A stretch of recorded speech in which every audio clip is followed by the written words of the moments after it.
IPL ఆటగాళ్ల mega వేలం November చివరి వారంలో జరగబోతోంది. రెండోసారి విదేశాల్లో నిర్వహిస్తున్న బీసీసీఐ ఈసారి వేలం కోసం సౌదీ అరేబియన్ సిటీ జెడ్డాను ఎంపిక చేసింది. అటు రిటెన్షన్ జాబితాలను కూడా ఫ్రాంచైజీలు ప్రకటించేయడంతో పలువురు స్టార్ ప్లేయర్స్ సైతం వేలంలోకి వచ్చారు. దీంతో ఈ మెగా వేలంపై క్రికెట్ అభిమానుల్లో సర్వత్రా ఆసక్తి నెలకొంది. ఎవరికి భారీ ధర పలుకుతుంది, గత రికార్డులు బద్దలవుతాయా, యువ క్రికెటర్లలో ఎవరు జాక్పాట్ కొడతారో అంటూ సోషల్ మీడియాలో తెగ చర్చ జరుగుతోంది. అయితే ఈసారి వేలంలో కొందరు సీనియర్ ఆటగాళ్లకు నిరాశే మిగలొచ్చు.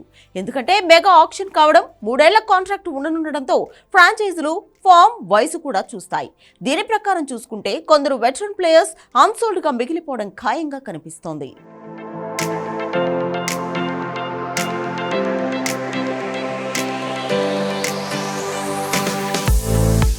ఇలా అమ్ముడుపోని ఆటగాళ్ల జాబితాలో పలు పేర్లు వినిపిస్తున్నాయి. న్యూజిలాండ్ మాజీ కెప్టెన్ కేన్ విలియమ్సన్ కోసం ఫ్రాంచైజీలు ఆసక్తి చూపించకపోవచ్చు. వరుస గాయాలు, వయసు, ఫిట్నెస్ దృష్ట్యా అతన్ని కొనే అవకాశాలు లేనట్టేనని అంచనా వేస్తున్నారు. కేన్ మామ గతంలో సన్ రైజర్స్ హైదరాబాద్ కు సారథిగా వ్యవహరించాడు. గత సీజన్ వరకు గుజరాత్ టైటన్స్ జట్టులో ఉండగా ఇటీవలే ఆ ఫ్రాంచైజ్ వేలంలోకి వదిలేసింది. విలియమ్సన్ 79 ఐపీఎల్ మ్యాచ్లలో 2128 పరుగులు చేశాడు. అలాగే team India senior batter Ajinkya Rahane సైతం అమ్ముడుపోకపోవచ్చు. 2023 సీజన్లో 326 పరుగులు, గత సీజన్లో 242 రన్స్ చేసిన రహానేను చెన్నై సూపర్ కింగ్స్ వేలంలోకి వదిలేసింది.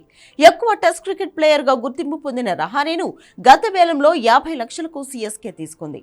కొన్ని మ్యాచ్లలో దూకుడుగానే ఆడినప్పటికీ ఈసారి ఫ్రాంచైజీలు అతని కోసం ప్రయత్నించే అవకాశాలు తక్కువగానే ఉన్నాయి. సయ్యద్ ముస్తాక్ అలీ టోర్నీలో ముంబై జట్టుకు సారథిగా వ్యవహరిస్తున్నప్పటికీ వేలానికి ముందే జరిగే 2 మ్యాచ్లలో ఓ రేంజ్లో ఆడితే తప్ప అతన్ని ఫ్రాంచైజీలు తీసుకోకపోవచ్చు.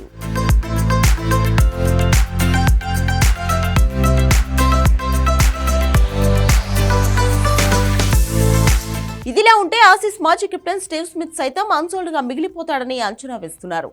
చివరిసారిగా 2021 ఐపీఎల్ సీజన్లో ఆడిన స్మిత్ పై ఏ ఫ్రాంచైజ్ ఆసక్తి చూపించడం లేదు. ఓవరాల్ గా స్మిత్ ఐపీఎల్ రికార్డు బానే ఉంది. 103 ఐపీఎల్ మ్యాచ్లలో 2485 పరుగులు చేయగా దీనిలో ఒక సెంచరీ, 11 హాఫ్ సెంచరీలు ఉన్నాయి. 2021 ఐపీఎల్ వేలంలో స్మిత్ ను 2.2 కోట్లకు ఢిల్లీ క్యాపిటల్స్ కొనుగోలు చేసింది. వచ్చే మెగా వేలం కోసం స్మిత్ కూడా తన పేరును రిజిస్టర్ చేసుకున్నాడు. కాగా ఈ ముగ్గురితో పాటు మరికొందరు విదేశీ ఆటగాళ్లకు కూడా వేలంలోకి బిడ్లు రాకపోవచ్చని సమాచారం.